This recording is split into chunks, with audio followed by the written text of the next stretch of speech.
India is now on the moon. सब नहीं जाना चाहिए। क्यों? Lander module.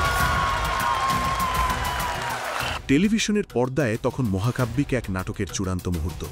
শত কোটি দর্শকের নিঃশ্বাস বন্ধ, কন্ট্রোল রুমে বিজ্ঞানীদের চোখে মুখে নিখুঁত অভিনয়ের ছাপ, আর তার ঠিক মধ্যমণি হয়ে বসে আছেন স্বয়ং পরিচালক প্রধানমন্ত্রী নরেন্দ্র মোদী।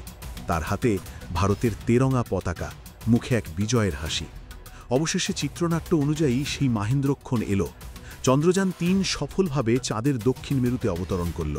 ভারত জুড়ে শুরু হলো পরিকল্পিত বাঁধ ভাঙা উল্লাস।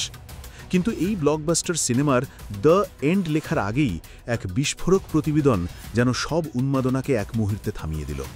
প্রশ্ন উঠছে, পুরো বিশ্ব যা দেখল তা কি ছিল বিজ্ঞানীর বিজয়, নাকি এক নিখুঁত মঞ্চনাটক?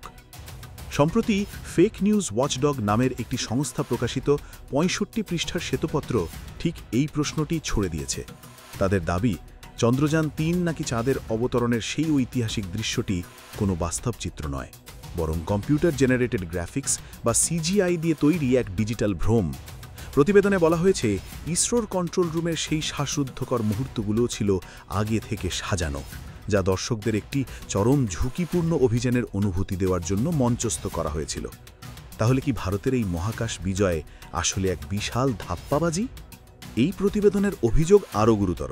তারা দাবি করছে, চন্দ্রযান-৩ চাঁদের দক্ষিণ মেরুতে নামেইনি, বরং অবতরণ করেছে নির্ধারিত স্থান থেকে ৬৩০ কিলোমিটার দূরে। কোনো বৈজ্ঞানিক তথ্য বা রোভারের ভিডিও প্রকাশ না করা, ন্যাভিগেশন সিস্টেমের ত্রুটি এবং সামরিক উদ্দেশ্যে এই অভিযানের ব্যবহার, এই সব অভিযোগ ভারতের মহাকাশ কর্মসূচির স্বচ্ছতা নিয়ে এক বড় প্রশ্ন তৈরি করেছে। বিশেষ করে যখন চীনের মতো দেশের মহাকাশ বিশেষজ্ঞরা এর বিশ্বাসযোগ্যতা নিয়ে সন্দেহ প্রকাশ করেন, তখন এই বিতর্ক আরও ঘনীভূত হয়। প্রতিবেদনে ভারতের $৮৬ বিলিয়ন প্রতিরক্ষা বাজেটের সাথে দেশের ৩০ কোটি মানুষের মৌলিক চাহিদা পূরণে ব্যর্থতার এক নির্মম তুলনাও টানা হয়েছে। তবে এই বিতর্কের পেছনে কি জড়িয়ে আছে ভারতের অভ্যন্তরীণ রাজনীতির জটিল সমীকরণ? পর্যবেক্ষক মহল এক অদ্ভুত সময়কালকে নির্দেশ করছে। চন্দ্রযান-৩-এর এই ঐতিহাসিক সাফল্য এলো ঠিক ২০২৪ সালের লোকসভা নির্বাচনের কয়েক মাস আগে। এটি কি নিছকই কাকতালীয়, নাকি এক মহাজাগতিক ব্যর্থতার পর একটি নিশ্চিত সফলতার চিত্রনাট্য তৈরি করা হয়েছিল শুধুমাত্র নির্বাচনী বৈতরণী পার হওয়ার জন্য? সমালোচকরা ব্যঙ্গ করে বলছেন, এটি ছিল মোদির নির্বাচনী প্রচারের সবচেয়ে ব্যয়বহুল এবং নিখুঁত একটি বিজ্ঞাপন, যেখানে চাঁদের মাটি হয়ে উঠেছিল ভোটের ময়দান।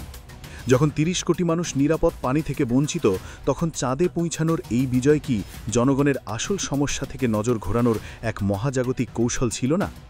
এই নাটকের শেষ অঙ্কে রয়েছে আরও এক টুইস্ট।